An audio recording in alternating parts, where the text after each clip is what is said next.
someone that seems to have a little bit more artistic ambition, Kirk Knight from Joey Badass's hip hop collective Pro Era. It's a very Wikipedia line right there.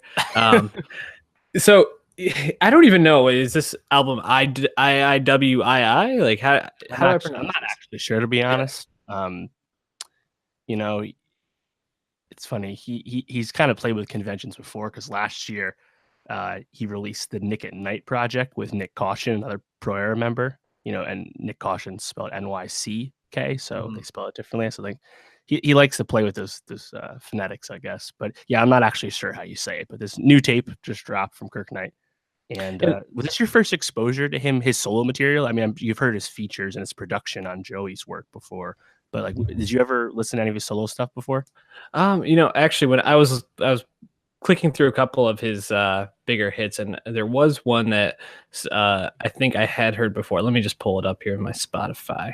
The thing about him, I think, when I was listening was this was a very inconsistent record for me. Like there were some songs that really stood out, and I was like, "Oh, there's something here. This is really awesome." Then there were songs I was like, not so sure about that one. Also, it was "I Know" featuring Mick Jenkins. I think I had heard that one before somehow. Right. Maybe it was like a Rap Caviar song or something like that at some point. I'm not sure. But yeah, so like when I think about this record and I think about the songs on it that really stood out to me, like a song like, just had it here, like Leverage or MO. I felt like when it would like that song would end, and then the next song I would be like, I'm not really into this. Then the next song I'd be like, oh, there's something here. And then the next song, not so much. And I felt like that's kind of how it was throughout the record. Like it would pull me in and then I'd be sucked back out pretty quickly. What did you think? It sounds like you're way more familiar with him than I am, though. Yeah, well, it's interesting because he's not the first solo artist to pop off from PE. I mean, it started with the late Capital Steez and Joey, obviously. Then like CJ Fly started making some music.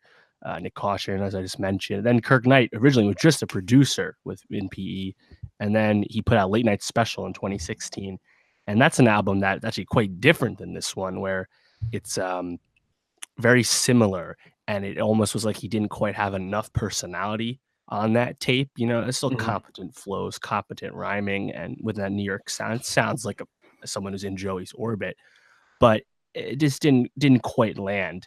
And then you have this one, like you said, I think he tries so many different things on this, only 35-minute tape. And whether that's singing hooks or just like weird deliveries, and then he goes back into more of his like boom bap inspired normal flows, right? Like, track to track, it's not cohesive. He's just jumping all over the place doing these things. And on one hand, I respect it because he's clearly trying to grow as an artist. And I think following up last year's Nick and Night, which was hit really hard and was more boom bap inspired, having this come out where he's showing a bunch of different things, I think is cool. But there are songs on here that I think just stink, like Tom Clancy, Downtime, and TML. I thought that was a very weak sequence. But, earlier songs like Duffel Bag and Different Day, I thought were dope, and Run It Back Freestyle, very classic PE sound. So, he's a talented dude. He's been making beats even longer than rapping. So I think this is almost like a cool introduction to him for people, just because, again, there's a lot here and not all good. But, I'm going to keep watching out for Kirk and what he does, within and outside of PE. But yeah, definitely wasn't expecting all the different lane shifts on the short mixtape. That's for sure. Yeah, Run It Back Freestyle is probably the one that stood out most, just because he goes so hard on that track. I was like, oh, went like immediately on my run playlist. Something I'm definitely going to be coming back to.